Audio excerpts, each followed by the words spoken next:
जय हिंद दोस्तों, स्वागत है आप सबका स्लीपी क्लासेस के यूट्यूब चैनल पे। उम्मीद करता हूं आप सब बहुत बहुत बढ़िया हैं। तो आज है 1 अप्रैल, तो नया महीना शुरू हुआ है दोस्तों। तो आज के दिन जो एडिटोरियल डिस्कशन रहेगा हमारा, तो हम 3 टॉपिक डिस्कस करेंगे 4 एडिटोरियल्स में से। तो दोस्तों एक आर्टिकल हम डिस्कस करेंगे इंटरनल सिक्योरिटी से रिलेटेड, इंडियन एक्सप्रेस के एक्सप्लेन्ड सेक्शन में आया है एस्पा के बारे।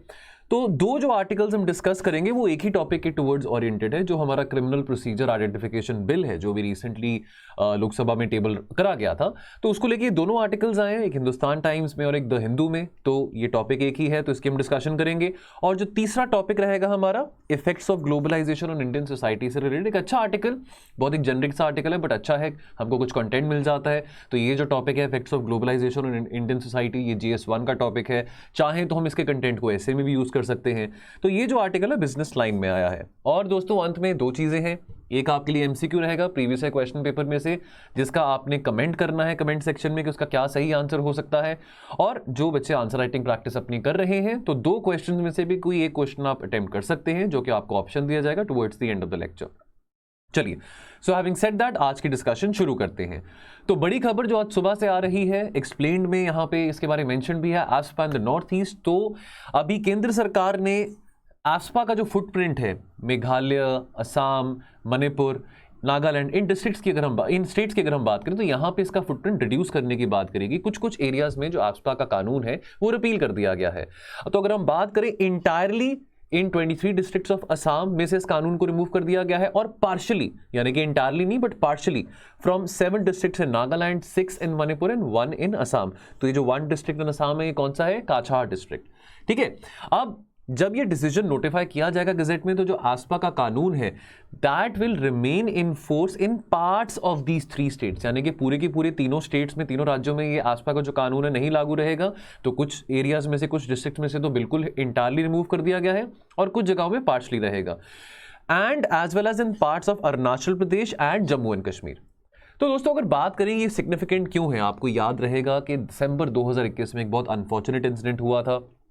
तो the first week of December एक अनफॉर्चुनेट इंसिडेंट था कि 14 इनोसेंट सिविलियंस मारे गए थे by the hands of the elite 22 para commandos. Allegedly उनको एक गलत इंटेल इनपुट मिली थी।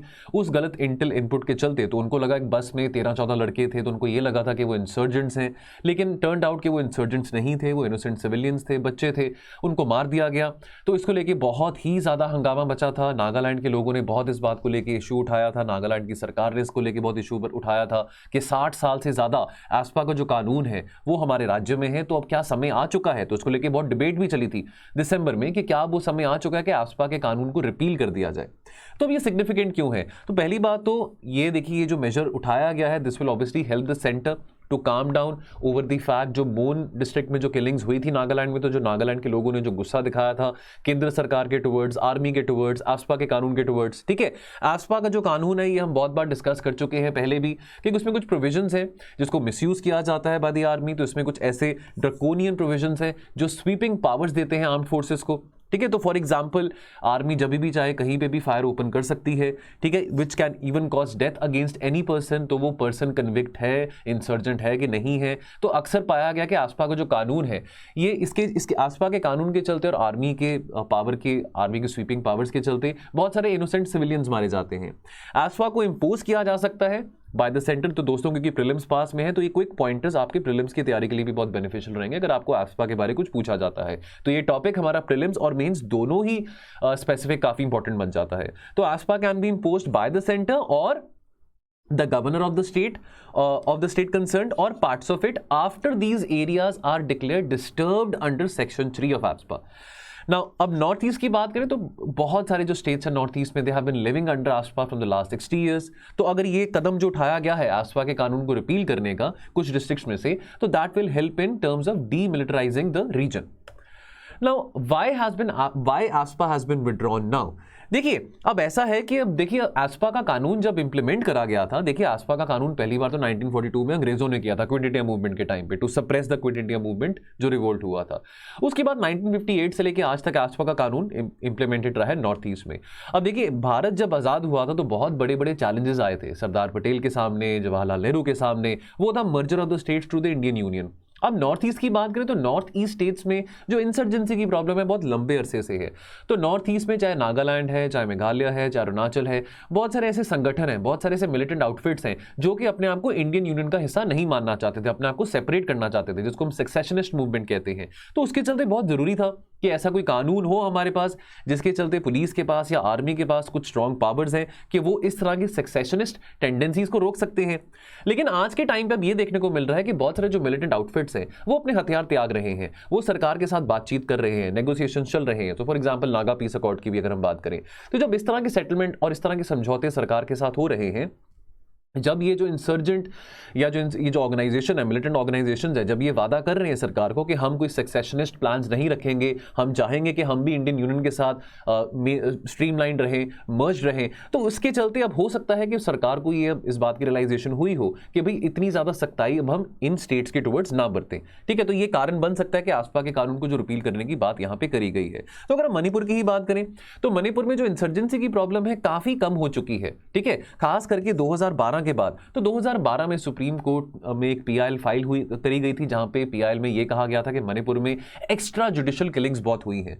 तो सुप्रीम कोर्ट ने भी इस मामले में तहकीकात करी और काफी ऐसी इंटरेस्टिंग फाइंडिंग सुप्रीम कोर्ट के सामने ही, जहां पे यह पता लगा गया कि बहुत सारे फेक इनकाउंटर्स हुए हैं आसपा के कानून के चलते। तो नागालैंड की भी बात करें तो नागालैंड में जो दिसंबर 2021 में जो हादसा हुआ था मोन डिस्ट्रिक्ट में, तो उसके बाद बहुत सारे जो लोग थे from the civil society of Nagaland, they protested against this law. So सरकार ने इन सब मुद्दों को मद्देनजर रखते हुए ये शायद कदम उठाया, हो सकता है कदम इस करके उठाया गया हो।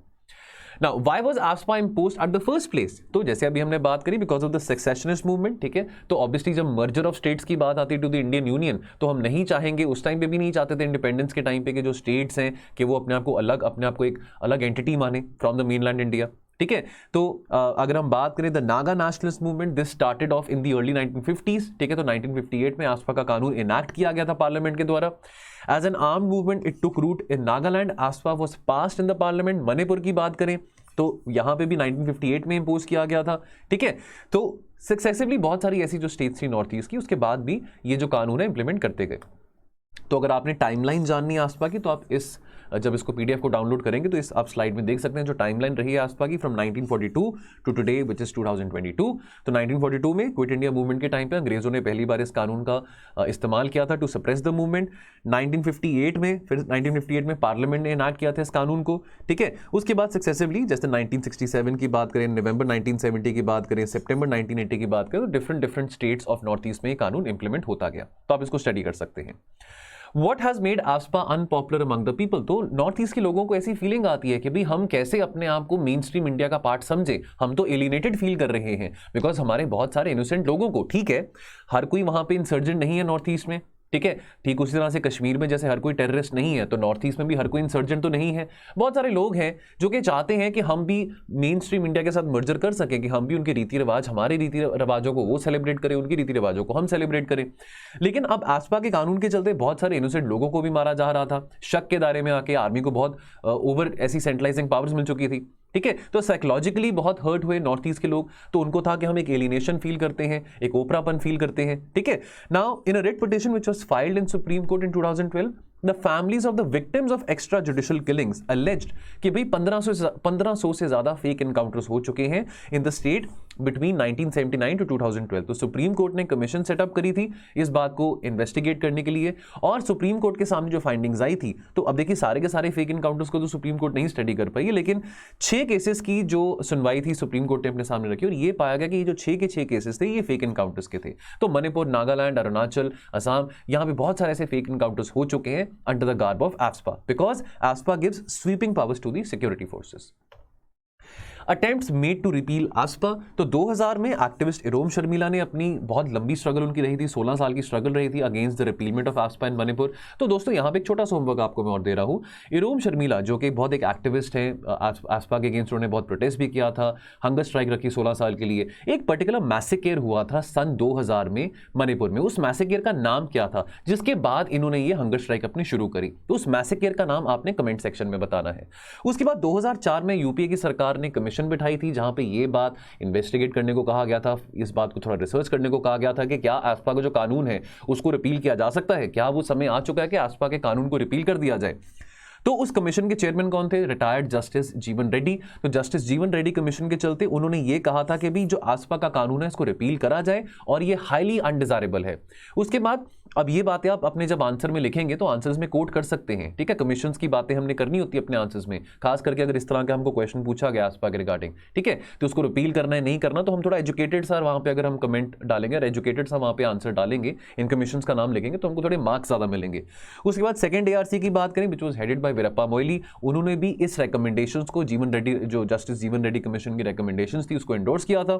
और जो हमारे फॉर्मर होम सेक्रेटरी थे GK पिल्ले, उन्होंने भी इस रिकमेंडेशंस को सपोर्ट किया था कि आसपा को रिपील किया जाए।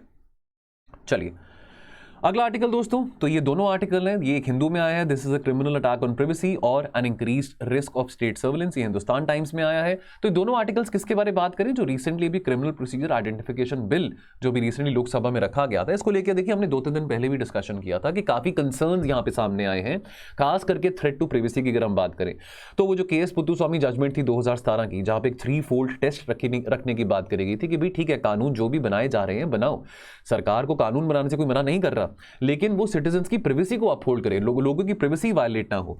अब देखिए कुछ बातें अगर हम करें, ऑब्जेक्टिव्स ऑफ दिस बिल की बात करें तो ये जो कानून है, this will replace the identification of prisoners act 1920। तो अगर हम बात करें सुप्रीम कोर्ट की एक जजमेंट की, तो सुप्रीम कोर्ट की एक judgment back in 1980, the state of UP versus Ram Babu Mishra, तो वहां पे सुप्रीम कोर्ट ने भी कहा था कि ये जो पर्टिकुलर स्टैचू है, ये जो पर्टिकुलर एक्ट है, अंग्रेजों के जमाने का है, इसको रिपील किया जाए, इसको एक नया कानून लेके आया जाए। लेकिन चलो ठीक है, अब नया कानून हम लेके आ गए हैं, चलो ये 1980 की जजमेंट थी, तो आज तो 2022 है, तो 40 साल के बाद एक नया कानून भी लेके आ गए हैं।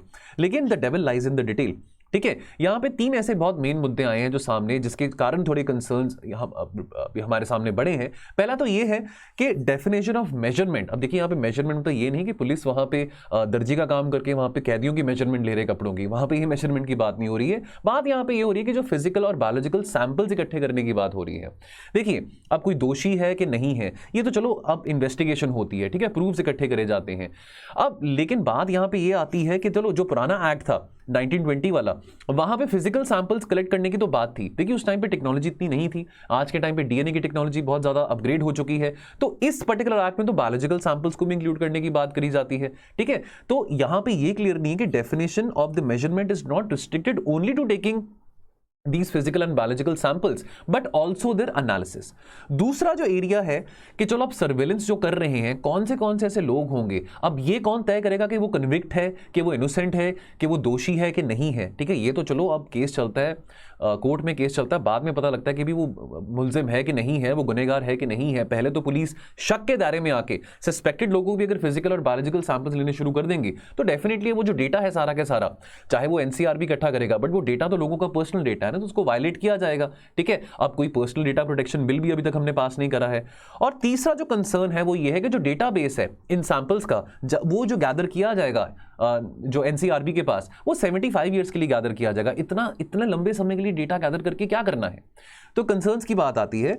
तो ये जो बिल है this expands the definitions of measurement. तो देखिए 1920 का जो बिल था वहां पे जैसे मैंने बताया कि फिजिकल सैंपल्स की बात थी, बायोलॉजिकल सैंपल्स की बात थी। तो अगर हम 1920 के लॉ की बात करें तो वहां पे फिंगरप्रिंट्स और फुटप्रिंट इंप्रेशंस की तो बात थी। उस टाइम पे टेक्नोलॉजी नहीं थी कि आप फोटोग्राफ्स, आइरिस या रेटिना स्कैन्स ये सब चीजें ले सकें। अब आज हम कर सकते हैं, वो चीजें पॉसिबल है, ठीक है। जो डेफिनेशन है और physical and biological samples, this is not provided, ठीक है। और उसके बाद there is lack of clarity कि भाई जो गवर्नमेंट ने डेटा इकट्ठा करा है उसको कैसे आप एनालाइज करेंगे। What do you mean by analysis of these physical and biological samples. तो अगर आप एनालाइज करने बैठेंगे तो उसके लिए आपको कुछ टेक्निक्स यूज करनी पड़ेंगी एनालाइज करने के लिए। फेशियल रिकॉग्निशन टेक्निक है, इमोशनल रिकॉग्निशन टेक्नोलॉजी है, लेकिन इन टेक्निक्स को यूज करने के लिए कहीं ना कहीं लोगों की प्राइवेसी भी वायलेट होगी। मैं अगेन ये बात बोलूंगा कि शक के दायरे पे आके आप किसी के सैंपल्स इकट्ठे कर रहे हैं तो ये बात भी सही नहीं है, तो लोगों की प्राइवेसी वायलेट होगी। तो वो जो केस पुत्तुस्वामी जजमेंट है तो ये तो उसका उल्लंघन हो रहा है, ठीक है।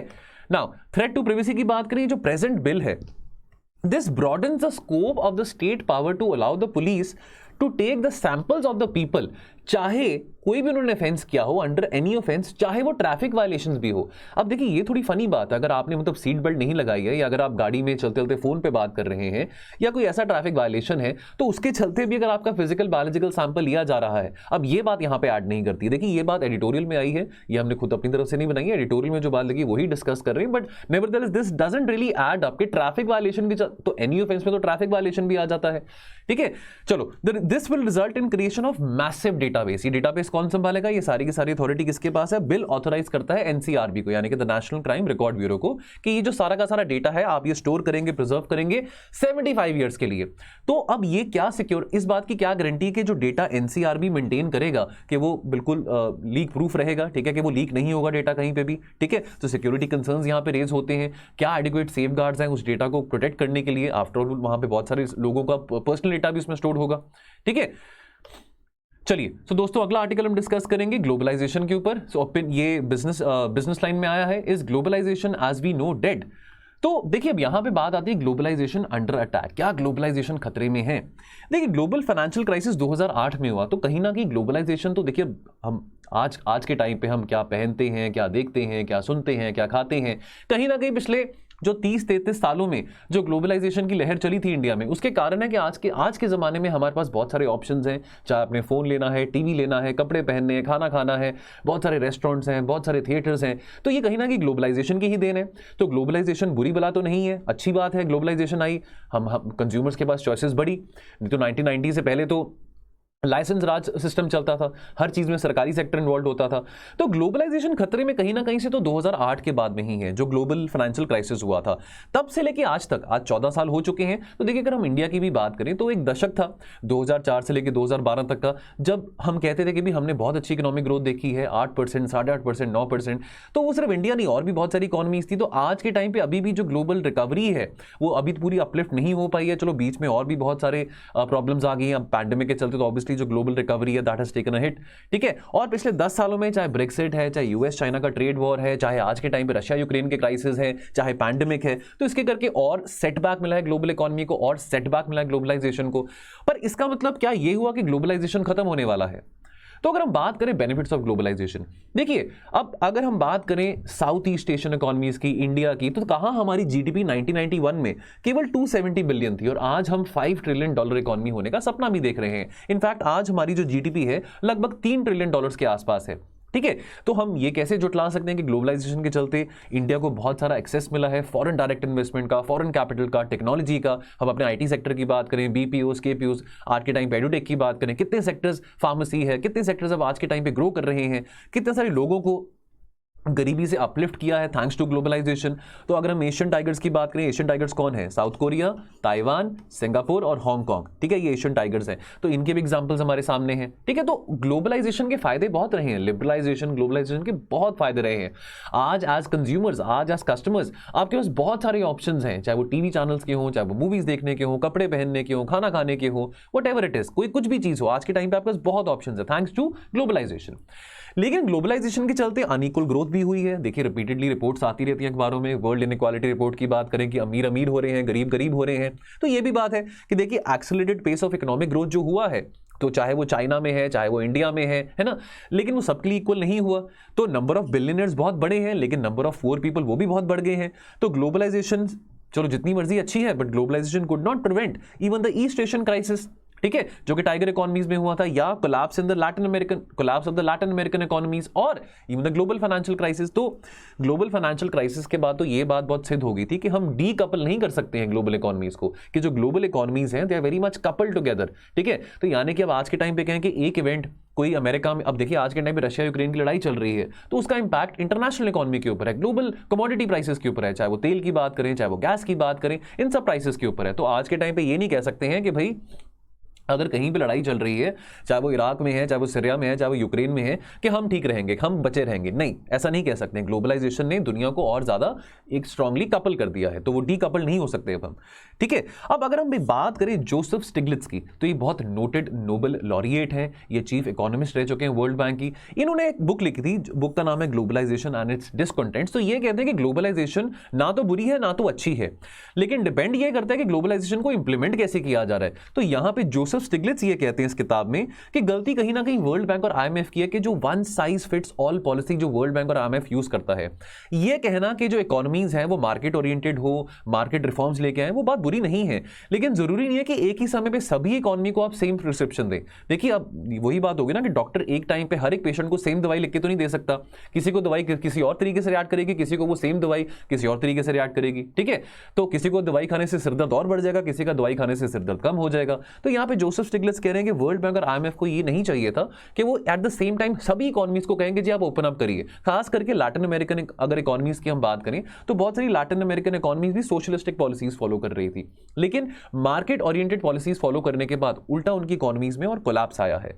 और साथ में जोसेफ स्टिग्लिट्स ये कहते हैं कि ग्लोबलाइजेशन के चलते जो डेवलप्ड देश हैं उनका तो बहुत फायदा हुआ है, उनको और एक्सेसिबिलिटी मिली है डिफरेंट मार्केट्स में, खास करके डेवलपिंग कंट्रीज में अपने प्रोडक्ट्स का और एक्सेसिबिलिटी बढ़ाने का, ठीक है। लेकिन एट द सेम टाइम उन्होंने फ्री ट्रेड एग्रीमेंट्स को, फ्री ट्रेड को अपने तरीके से मैनिपुलेट किया है बाय एलिमिनेटिंग ट्रेड बैरियर्स, तो जिससे जो गरीब देश है उनका नुकसान हुआ है और अमीर देशों का और ज्यादा फायदा हुआ है और ज्यादा मुनाफा हुआ है। अब रशिया यूक्रेन की invasion as a tipping point for globalisation, definitely अगर आज के टाइम की बात करें, जो हमारे फॉर्मर आरबीआई के गवर्नर है रघुराम राजन, वो ये कहते हैं कि जो सैंक्शंस है ना ये भी न्यूक्लियर वेपन से कम नहीं है। ये जो सैंक्शंस है आज के टाइम पे ये वेपन्स ऑफ मास डिस्ट्रक्शन है जो कि रशिया के ऊपर लगाए जा रहे हैं। अगर ये सैंक्शंस को बहुत ज्यादा वाइडली यूज करा गया ना, then they could reverse the process of globalisation. तो इसके चलते कल को जाके कोई और ऑटोक्रेट लीडर होगा, ठीक है, अर्दोगान की बात करें जो टर्की के लीडर हैं, ठीक है, या कोई और ऐसा ऑटोक्रेट लीडर होगा जो कल को कहेगा कि भाई मैं कैसे, या शी जिनपिंग की बात करें कि चलो कल को शी जिनपिंग कहता है कि मैंने इस एरिया में इन्वेड करना है, ताइवान के ऊपर हमला करना है, वियतनाम के ऊपर हमला करना है, हांगकांग के ऊपर करना है, तो मैं हमला करने से पहले कैसे मैं ये इंश्योर कर लूं कि मैं अपनी इकोनॉमी को सैंक्शन प्रूफ बना लूं। अब सैंक्शन प्रूफ इकोनॉमी बनने से क्या होगा, कहीं ना कहीं फिर से जो इकोनॉमीज हैं वो इनवर्ट होनी शुरू हो जाएंगी, क्लोज होनी शुरू हो जाएंगी। This will push them towards self sufficiency, ठीक है, and strategic autonomy, and this will necessarily, obviously all these things will move away the nations from free trade, which is the very idea of globalization. चलिए दोस्तों, तो जाने से पहले एक previous year question, तो ये थे आज के हमारे आर्टिकल्स एडिटोरियल्स डिस्कशन में। तो क्वेश्चन क्या है, क्वेश्चन का जो आपने आंसर है कमेंट सेक्शन में जरूर कमेंट करना अगर आप ये वीडियो देख रहे हैं ईमानदारी से। तो ये 2020 में क्वेश्चन आता है, इकोनॉमिक्स का है, with reference to trade related investment measures which of the following statement is और आर करेक्ट, ठीक है। तो स्टेटमेंट्स कौन सी हैं, quantitative restrictions on imports by foreign investors are prohibited, ये हो सकता है, क्या नहीं हो सकता आपने बताना है। They apply to investment measures related to trade in both goods and services, क्या ये सही है कि नहीं है। They are not concerned with the regulation of foreign investment. तो ये 3 स्टेटमेंट्स आपके सामने है, सही आंसर कौन सा होगा एबीसीडी में से कमेंट सेक्शन में जरूर बताइएगा। और question frame from the editorials, तो ऑप्शन है कोई भी एक क्वेश्चन आप अटेम्प्ट कर सकते हैं, चाहे तो दोनों कर सकते हैं, आपकी this is your own initiative, आपकी मर्जी है। How will globalisation play an important role in terms of post pandemic recovery of developing economies. Critically enumerate, ये तो एक पार्ट है क्वेश्चन का, critically enumerate the emerging threats to globalisation 250 शब्दों में। और दूसरा ऑप्शन है repealment of AFSPA will ensure greater convergences of the northeast with mainland India। क्या आप इस बात से सहमत है, तो 200 शब्दों में आप बता सकते हैं। चलिए सो दोस्तों, आज के लिए इतना ही, मिलेंगे कल और एनालिसिस के साथ, तो आप अपना ध्यान रखिए और पढ़ते रहिए। थैंक यू सो मच, जय हिंद।